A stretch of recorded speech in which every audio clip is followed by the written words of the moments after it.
GameStop is a store that exploded in popularity. Let's get right into the story. So GameStop is a physical store. It has multiple stores across the US and it sells physical games, physical consoles and gaming accessories in store. And it's a shop just for that, just for physical games.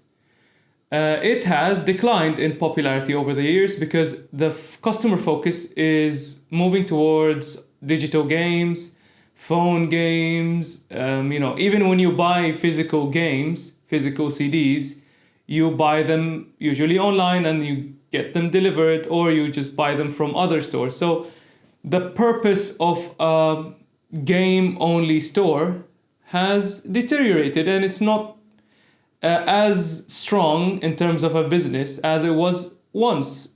So because of that, the stock market bet against that company. So this happens all the time. As an investor, you either bet that the company is going to grow or not grow. And in this case, they were betting that GameStop is not going to grow. What's interesting here is, look at this. This is the stock price of GameStop. So what happened there? So what happened basically is there's a group of people in Reddit that used, I guess, nostalgia, or, they were like, okay, you want to bet on this? We'll bet against you. And they started trading GameStop shares and they drove the price up very high. This economical view is not my area of expertise, so I leave that to you if you want to Google that crazy story. So basically, the poor are against the rich, and there's a lot of things going on.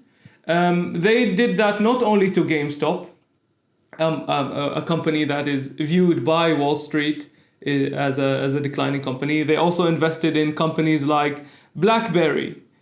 We all know BlackBerry and why we think it's declining. AMC, the chain that owns cinemas in the US. And it's really strange because most of these trades were done using apps on people's phones. We are in the middle of a pandemic, so people have to find a way to entertain themselves or find a good way to make money. And I guess this was a way, using trading apps on their phone. So now it's more accessible than ever. So there's this app called Robinhood that people use to trade, and their premise is, we help the poor combat the rich, and we'll have an equal playing field. Well, now they stopped letting people buy GameStop stocks. I don't know why, but people are facing backlash saying, what is the point of a free market if you stop me from buying, removing the buying button, you're forcing me to sell, you're causing chaos. But now other app developers are doing the same, and one is the UK's platform IG. It stops new trades for GameStop and AMC because I guess it's unreal how much these changes are happening. For me, the view I have is people are sentimental when it comes to these companies like BlackBerry and GameStop and these old companies. Some people have attachment to the name. It brings back memories to them. Going to a physical store, having that excitement. I know I have, having that excitement. Oh yeah, I'm gonna buy a physical game. You see the store with so many games. And I guess maybe that's why people wanted to revive GameStop in particular, because there's a gaming boom and you remember, where did I buy these old games once upon a time? And this is where you bought it. But it also comes to regulation and internet access, the question of who is regulating what and who controls what. Does the stock market dictate, no, poor people, you cannot invest, or poor people are manipulating what is supposed to be, something very consistent, and I guess poorer people online are dictating how the stock market behaves, and that shouldn't be the case. Who is in charge of dictating what can do what exactly? Who are we to tell the app developers to stop doing something that is, there's no precedent to it. So it's a confusing mess with regards to internet and regulations. Does the stock market now bow down to stock, exchange apps? Is that the future, or does this shut down the possibility of trading? Does it become, we'll see as the story develops. So the second story has to do with something we talked about before, which is the Note and what is the future for the Note. With the S21, S21 Plus and S21 Ultra release, they confirmed and added the support for the S Pen on these devices. So that begs the question, what is the point of the Note? I mean, the Note still has a distinct feature that the pen comes with the device, and it has a slot in the device that you can, keep the pen wherever you need it. And it doesn't need any accessory, and it's a relatively larger device, and it's a device that people resonate with.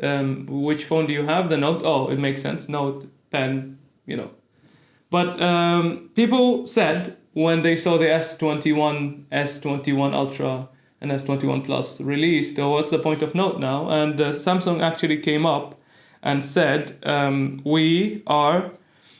is the statement. Whilst we have expanded our S Pen experience across a wider Galaxy range, this does not mean we are not committed to the Galaxy Note category. To provide the best mobile experience to all customers, we will actively listen to their feedback and reflect this on our product innovation.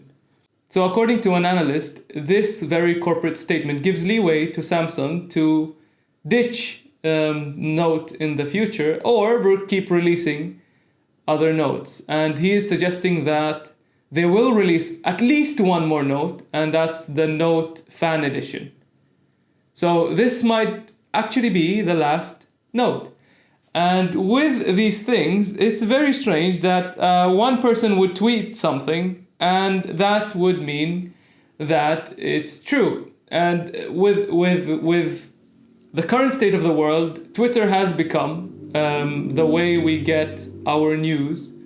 And this very successful leaker, Ice Universe, he just tweets something, and we all like, oh, this has to be true because he has insider information. And because all the information we get from Samsung themselves is, this vague statement, we might still be seeing one more Note, and maybe that's it. I still keep my prediction. I think it's a smart idea for Samsung to turn the Note name into the foldable stuff. So the foldable phones will become the Note because it looks like a notebook and it makes sense. At least from my perspective. Notebook, Note, opens and closes, folds, just combine everything. That's free from me. Do it, Samsung, if you want. The next story is a fight between Apple and Facebook. As usual, Apple prides itself, I guess, with data protection and privacy. And recently they had this Data Privacy Day. And Tim Cook, who has been talking to the press very often these days, has defended Apple's decision to introduce a feature called App Tracking Transparency. And what that thing would do is, it would show you a prompt that Facebook is going to track you. So Facebook tracks you not only in Facebook's apps, they also track you when you go to another app. So let's say you go jump on your favorite shopping app like Amazon, and then you go search for electric toothbrush. Then you go to Facebook, and all of a sudden Facebook knows that you searched in Amazon that you wanted electric toothbrush, and now they advertise to you stuff about teeth hygiene, dentists, and so on. So what this prompt will do is, with the moment you launch Facebook, it would tell you, oh, do you want to be tracked? And this has significant effects on Facebook's business, because 1 or 2 or 100 million, I don't know, millions of people use iPhones. So if you now ask everyone, do you want to get tracked? Yes or no? How many people will say yes? And they are going to court because of this, Facebook versus Apple, because Facebook are saying, Apple are being anti-competitive when they do that. Apple are saying we're protecting people's privacy.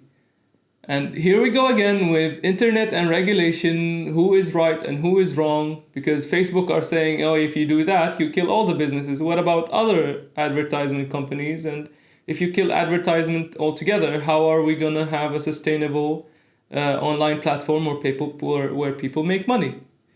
And my question to you now is, if you get a prompt on your phone says, Facebook would like to track you, would you say yes? Would you say yes, please track me? And from that point, I feel like this might really hurt Facebook's wallet when it comes to how many people share their data. So that's something. And we'll see how that also turns out. Does Facebook win this specific lawsuit, or do they lose it and they lose a chunk of data and chunk of money? So we talked before about how Apple usually doesn't develop things for other platforms, but they have, in this case, they have developed a Chrome extension, an extension for the Chrome browser that is iCloud passwords. So if you are an iPhone user and you try and sign up with somewhere and then asks you for a password, Apple suggests a password. But the problem with that is, at least for me, I'm hesitant to click on, you generate a password for me and save it, is because when I jump in on my computer and use Chrome, the password is no longer there. And that attempts to fix that problem. So it again, privacy and security, now you have very strong passwords saved in the cloud, encryption, blah, blah, blah, across all devices, because Apple are now introducing that. Recently, I was experimenting with password managers like obviously Apple's iCloud keychain and Google's passwords, and there are other software like LastPass where they store passwords in a more secure way, and that way you don't forget as much and you don't use as easy passwords as 1, 2, 3, 4, 5, 6. And it's interesting that Apple will develop things that help the users provide a more cohesive way of using your iPhone, iOS product, and Windows and Chrome's, Google's platform.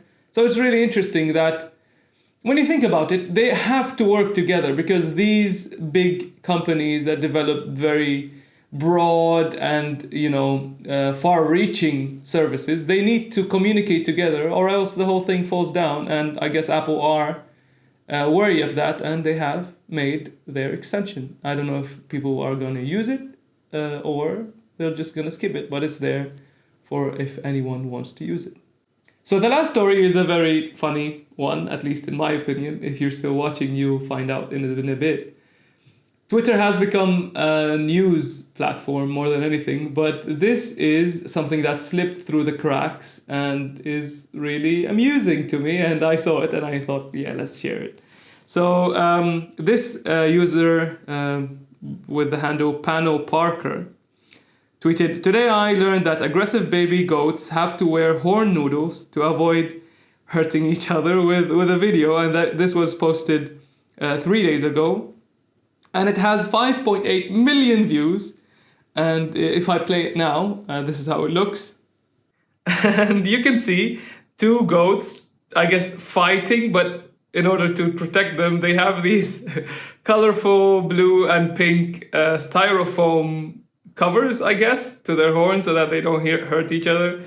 And at times like this, seeing videos like this one make me smile and think, okay, with all that is wrong in the world, you can still have baby goats fighting with styrofoam horns, and they just make you laugh and make you happy. And I hope you have a happy week ahead. Stay happy, stay safe, and enjoy your week.